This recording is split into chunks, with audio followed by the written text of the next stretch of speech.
Muy buenas noches, querido público. Bienvenidos a su programa de Leyendas Urbanas, traído por la casa productora 30 Frames.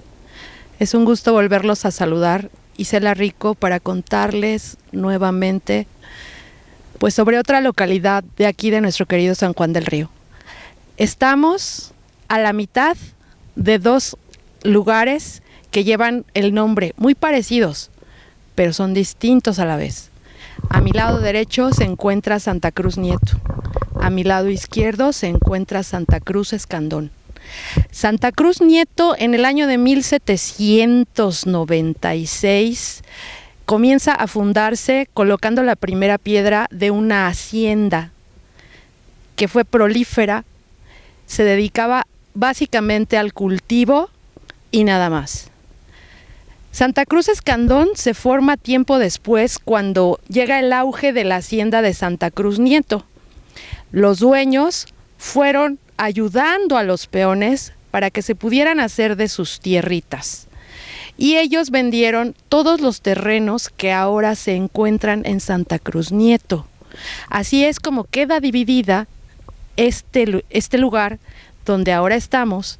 Es un paso que conecta a las dos comunidades.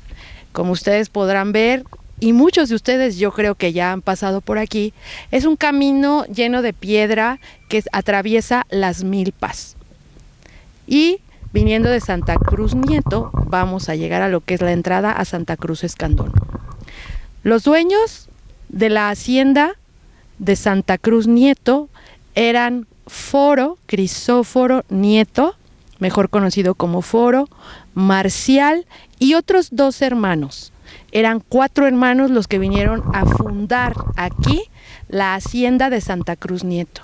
Por esta calle principal, como 2 o 3 cuadras arriba, se encuentran restos de unos arcos que pertenecieron a esa hacienda de los Nieto. Y haciendo memoria, y si ustedes recuerdan, la ex hacienda que fuimos también a visitar, que se encuentra en Rancho de En Medio, que ahora es la ex hacienda de Rancho de En Medio, era propiedad de los hermanos Nieto, dueños de esta hacienda de Santa Cruz Nieto. Los mismos dueños, los mismos cultivos, que al levantarlo, todo lo que era el maíz, el arroz, el frijol, se guardaban en aquella troje que conocieron por medio de ese programa de la ex hacienda de Rancho de En Medio. Una tierra prolífera y que después, como les digo, fue fructiferando, ya que los peones comenzaron a poner una chocita por aquí, una chocita por acá, hasta que se fue formando lo que ahora es Santa Cruz Escandón. Por este camino pasaban carretas, arrieros, caballerangos, porque era el paso exactamente que quedaba a la mitad para agarrar el camino hacia Tequisquiapan, y a mi lado derecho hacia lo que es Cerro Gordo, donde recordamos también hay una hacienda que próximamente visitaremos. Entonces este era un paso donde podías agarrar hacia la izquierda y llegar a Tequisquiapan, y más adelante a lo que es Bernal, donde se encuentra el monolito. Y del lado derecho llegaban a lo que es Cerro Gordo y el sitio, aquella colonia que es la última donde termina San Juan del Río y colinda con Hidalgo. Y como les estaba comentando, amigos, este paso yo sé que algunos de ustedes lo han transitado. Es un camino largo, lleno de empedrado, que no siempre fue así. Existía el camino, como lo pueden ver, está lleno de árboles, y no solo era esto empedrado, sino que aún era cerro, era monte. Y por aquí empezaron a hacer los arrieros el camino para llegar de Santa Cruz Nieto a Santa Cruz Escandón, como yo les iba diciendo. Y como todos estos lugares, hay muchas historias que contar de estos pasos, de este camino, donde hay árboles. Recuerdan Santa Matilde, ese camino que pasamos para llegar a lo que era Los Pinos, pues esto es algo similar. Se cuentan muchas historias van e historias vienen, contados por los abuelos y por gente de las comunidades cercanas, como por ejemplo la del carretonero del diablo.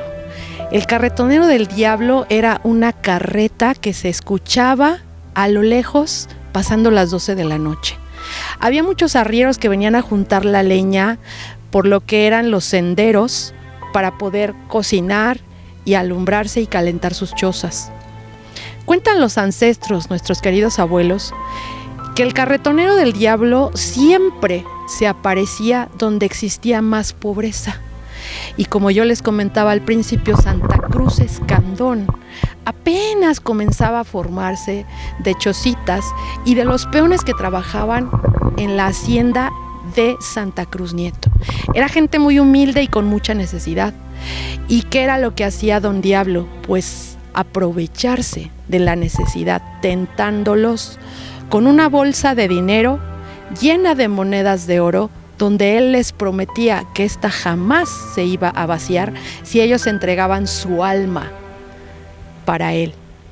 Y el secreto era que tenían que, cada vez que sintieran que esa bolsita se iba terminando, lo que ellos hacían o lo que debían de hacer para mantenerla llena era cortarse un poco en la muñeca y bañar esas monedas con sangre.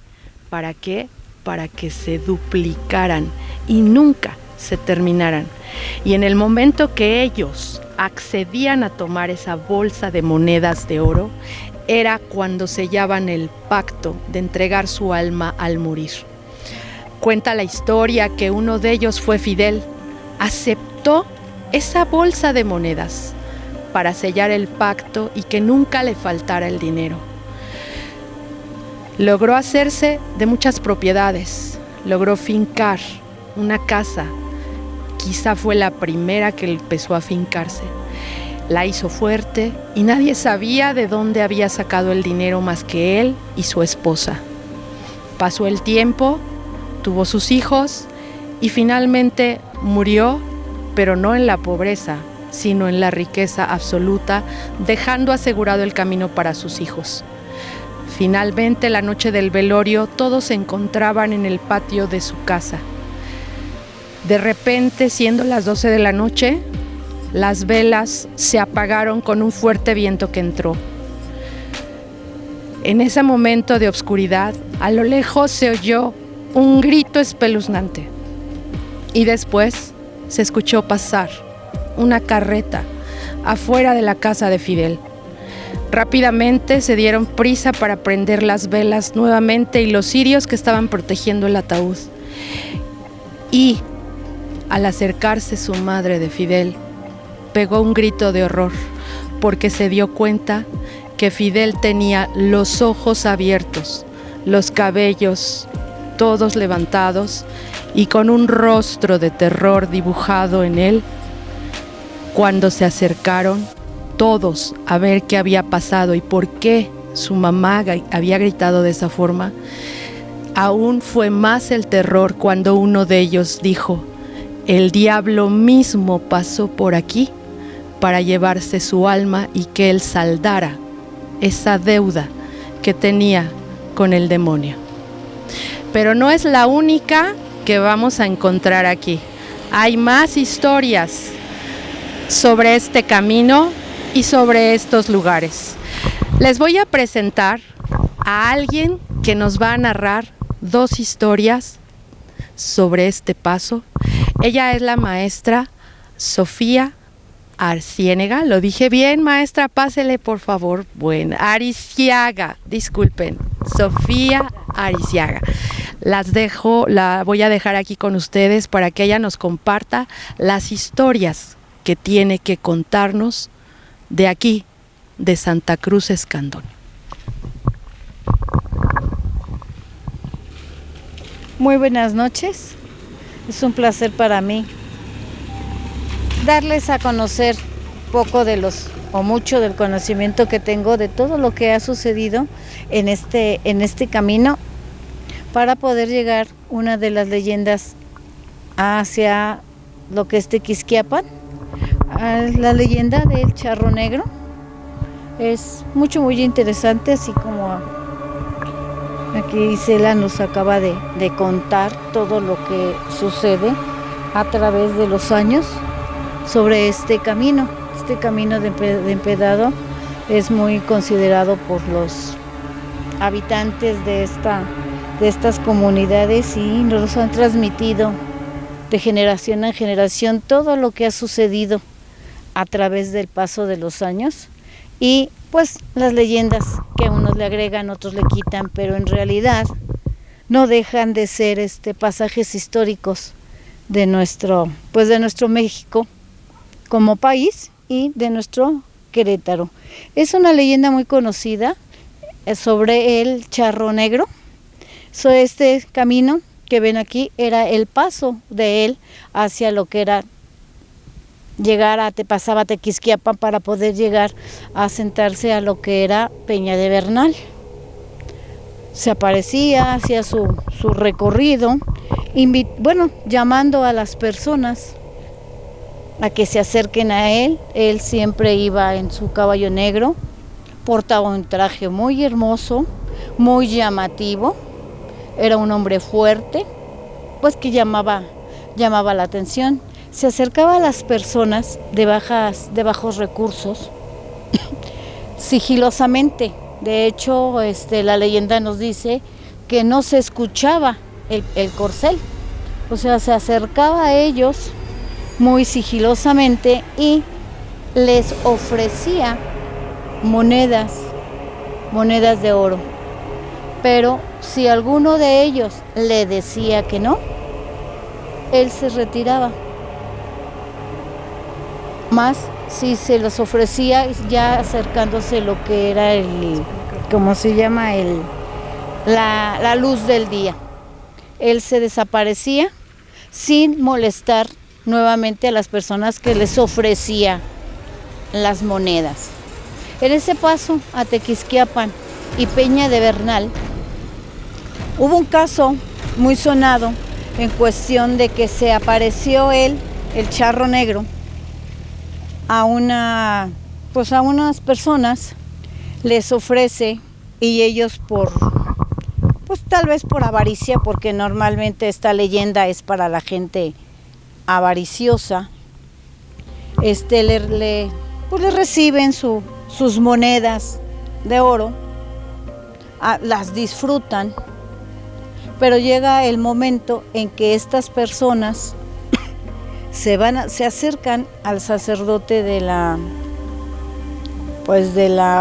comunidad, en este caso de Peña de Bernal, a dar la indicación de que habían visto o que habían escuchado por ahí que el charro negro se estaba acercando y que ya tenía por ahí que había algunas víctimas, ¿no?, de él, que ya habían encontrado personas que ya habían fallecido.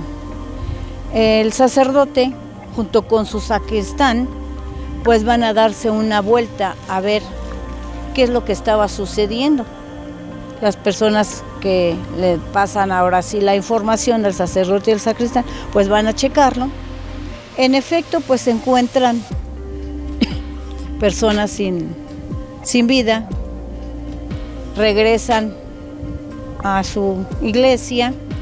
El sacerdote no menciona nada, ni al sacristán, y sigue con sus homilías normales, hasta que llega una persona a solicitarle,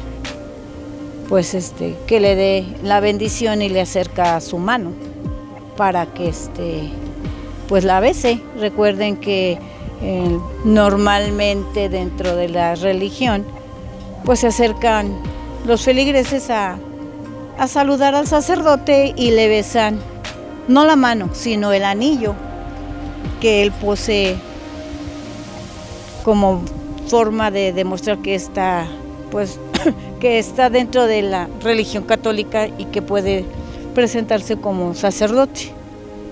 Entonces le besa la mano y el sacerdote se da cuenta que es una mano de puros huesos, que en realidad a quien la había ido a acercarse a él era un esqueleto de la persona que él había ya salido a ver. Como sacerdote, obvio, no hace ningún comentario. Pasa el tiempo, el sacristán también se percata de eso. Después de que pasa mucho tiempo, resulta que el sacristán aparece muerto y el sacerdote también fallece. Eso nos da a entender que muchas de las leyendas se quedaron ya ahí pues ya muy resguardadas para que se llame la atención a que te acerques a visitar esos pueblos mágicos tan bonitos que existen en nuestro Querétaro, y llama la atención mucho este tipo de leyendas, porque a la gente le agrada ir a enterarse, a conocer qué es lo que rodea esos pueblos mágicos. Recordemos que otra de las leyendas del charro negro también nos indica de que las personas que por curiosidad llegaron a hacerle caso al charro, ya no tanto en recibir las monedas que él ofrecía, sino que se acercaba a donde había principalmente damiselas, les ofrecía trasladarlas. No había medio de transporte más que el caballo, y ellas con el agua y todo lo que cargaban, les hacía fácil al charro negro ofrecerles que les echaba el aventón por ahí, o sea, te voy a llevar la persona o la mujer que aceptaba subirse a ese corcel que llamaba tanto la atención, y a él, por su vestuario y su forma, era un hombre muy galán, se dice, se subían, pero ya no había poder humano que las bajara si no hacían lo que el charro les solicitaba. Entonces de repente desaparecían, y así cuenta la leyenda que muchas de las mujeres que le seguían el juego o por miedo al charro negro, pues ya desaparecía por haberse pues subido o haberse ya dejado llevar por la galanura y las características tan preciosas que tenía ese caballo, porque siempre trajo un caballo muy llevativo, y él era un hombre muy fornido, y su traje llamaba mucho la atención. Pues eso es lo que más les puedo yo contar. Espero que haya sido de su agrado. Maestra, nos estaba usted contando antes de que comenzáramos la entrevista con usted que hace poquito aquí en estos terrenos, ¿qué fue lo que encontraron? Sí, no. Permítame. No tiene mucho que pasaba aquí, este es el paso, como les decía Isela, tanto para Santa Cruz Nieto como para Santa Cruz Escandón. Aquí en la parte de atrás de nosotros tenemos varias zonas de cultivo.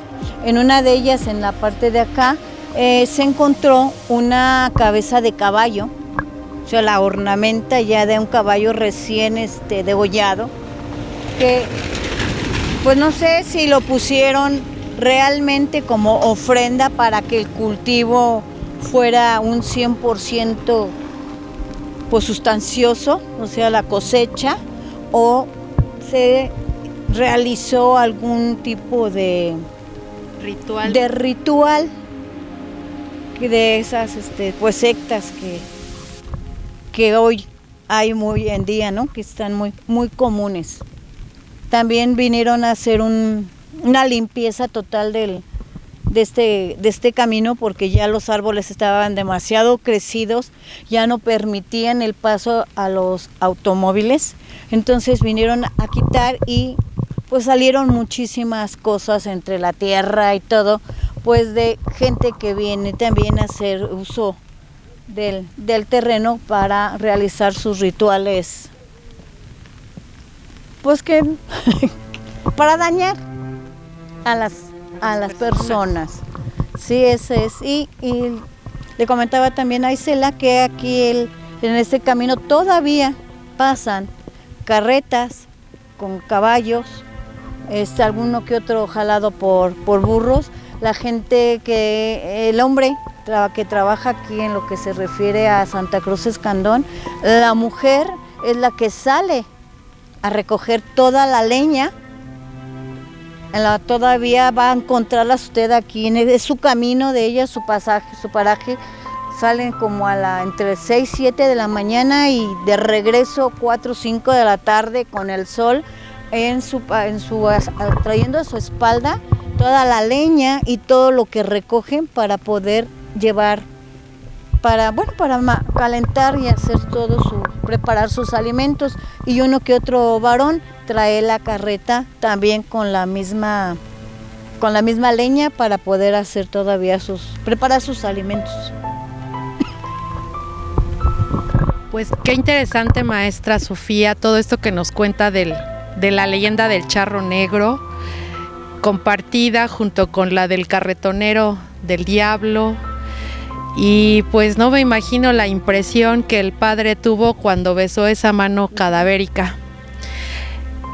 Pues amigos, esta es parte de las historias que conforman el folclore de San Juan del Río. Ese charro negro, créanme, no solamente es oriundo de aquí. En muchas comunidades de muchas partes de la República se aparece tentando a los seres humanos para adquirir almas y más almas. ¿Para qué fin? No lo sabemos, pero desgraciadamente a veces la necesidad hace que el ser humano quizás selle pactos de los que va a arrepentirse. Yo les invito a los que vivimos aquí en San Juan del Río que un día vengan y pasen por este lugar en esta hora que nosotros estamos, en una situación así de lluvia, porque se torna todavía más tenebroso el lugar. Vengan por ahí de las 12 de la noche. Igual y como dicen todavía los oriundos del lugar, entre 12 y 1 se escucha una carreta que pasa, con caballos muy altos, porque efectivamente, como la maestra lo comentó, el caballo que el charro negro traía montando era un caballo muy fuerte, parecido a esos caballos holandeses, que son muy altos, que son muy fornidos y que tienen un pelaje muy brillante. Y ya ni hablar del tema del traje del charro, con su botonadura de plata, demostrando el poderío, para así tentar aún más la avaricia de todos aquellos que tenían la necesidad. Pues nuevamente, mis amigos, con esto damos por terminada nuestra historia del día de hoy.